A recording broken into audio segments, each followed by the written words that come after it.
እንዲለማመዱ አደረገ እንጂ አሁን ያድናቸው አልቻለም።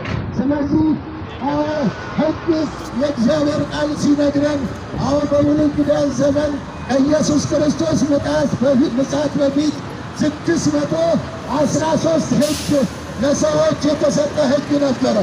እኛ የምናውቀው 10ቱ ትእዛዛት ለሙሴ የተሰጠው ነው። ከ10ቱ ትእዛዛት ውጪ 613 ሕግ ነበረ። ያ ሕግ አንዱን መጉደል አይቻልም። አንድ ኃጢአት በሠራ ቁጥር አንዱን ባጎደልክ ቁጥር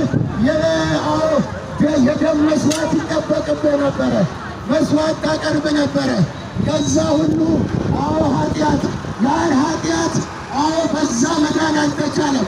ሰው ሕግ መጠበቅ ስላልተቻለው ከእግዚአብሔር መንገድ ስለወጣ እግዚአብሔር አንድ ውሳኔ ወሰነ። ሰዎችን ለማዳን አንድ ልጁን ሰውን አድርጎ ወደ ምድር ላከ። ኢየሱስ ክርስቶስ ጌታ ነው። ዮሐንስ ወንጌል ምዕራፍ 1 ቁጥር 1 ላይ እንዲህ ይላል፣ በመጀመሪያ ቃል ነበረ፣ ቃልም በእግዚአብሔር ዘንድ ነበረ፣ ቃልም እግዚአብሔር ነበረ።